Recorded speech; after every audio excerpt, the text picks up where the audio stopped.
Hello मेरे प्यारे viewers, कैसे हैं आप सभी लोग। आशा करती हूँ आप सभी लोग अच्छे होंगे। कहानी के लिए मेरे चैनल को सब्सक्राइब कीजिए, कहानी को लाइक और शेयर ज़रूर कीजिएगा और कहानी कैसी लगी प्लीज़ कमेंट बॉक्स में ज़रूर बताइएगा। कहानी को लेकर कोई भी राय या सुझाव हो वो भी कमेंट बॉक्स में ज़रूर दीजिएगा। तो शुरू करते हैं हम आज की अपनी कहानी। शीतल जी अपनी बहू राधिका के साथ पड़ोस में चल रहे संध्या संगीत में गई तो मौजूद महिलाएं उनकी बहू राधिका से गाना गाने की फरमाइश करने लगी। राधिका ने गाने के लिए ना नुकुर की तो शीतल जी बोली, गा दे बहू, सदा हुआ गला है तुम्हारा, इसीलिए सब तुम्हें सुनना चाहते हैं।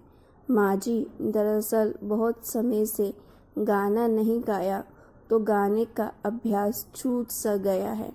राधिका की इस बात को बहाना मानकर अन्य बुजुर्ग महिलाएं बोली, अब ज़्यादा नखरे ना करो बहुरिया, पनवारी कभी पान बनाना भूलता है भला।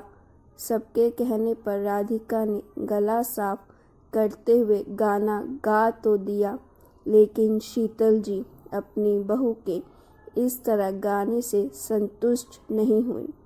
आज वाकई में राधिका के स्वर डगमगा गए थे। उसकी वह सदी हुई आवाज़ जैसे कहीं खो सी गई थी।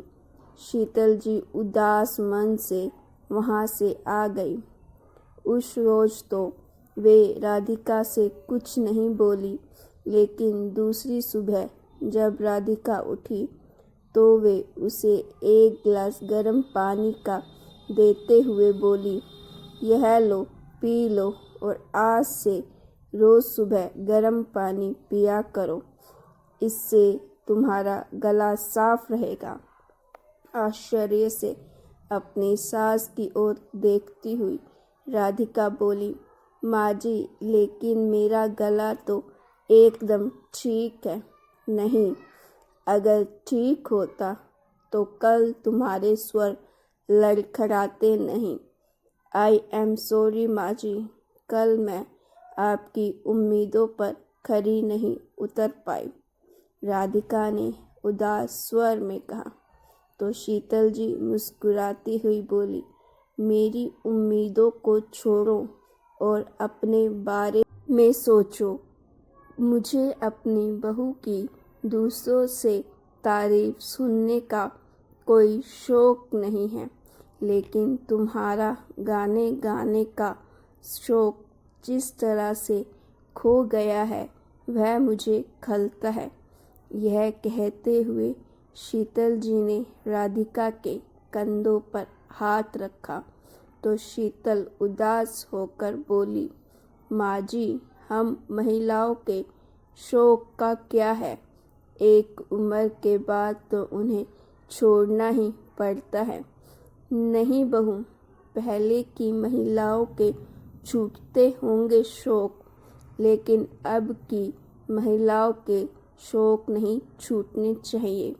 अब बहू बेटियों के शौक छूटे तो हम जैसी नई सोच वाली माओ और सासू माओ के होने का फ़ायदा ही क्या। मेरे होते हुए तुम अपना यह शौक नहीं छोड़ोगी। तुम पहले अक्सर कुछ ना कुछ गुनगुनाती रहती थी। जब मेरे बेटे से शादी करके हमारे यहाँ आई थी तब कितना मधुर और सदा हुआ गाती थी। पहले तो तुम अभ्यास भी किया करती थी, लेकिन अब घर परिवार की सारी जिम्मेदारियों के बीच तुम सब भूल गई। माँ जी, अब यह सब भी तो ज़रूरी है ना।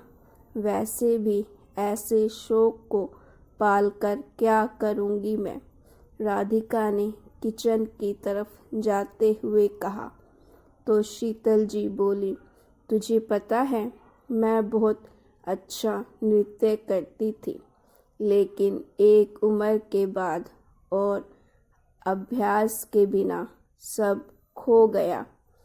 आज जब भी किसी को नाचते हुए देखती हूँ तो अफसोस होता है कि मेरी कला क्यों खो गई। शौक व्यक्ति की आत्मा होती है, उन्हें जीवित रखना अपनी आत्मा को जीवित रखना जैसा है। राधिका, तुम मुझसे वादा करो कि मेरी तरह अपनी आत्मा को कभी नहीं मारोगी। शीतल जी की बात सुनकर राधिका मुस्कुराते हुए उनके गले लग गई। तो गाइस, आपको ये छोटी सी स्टोरी कैसी लगी? अच्छी लगी हो तो प्लीज़ स्टोरी को लाइक ज़रूर कीजिएगा और स्टोरी को लेकर जो भी राय हो वो ज़रूर दीजिएगा और मेरे चैनल को सब्सक्राइब करना मत भूलिए।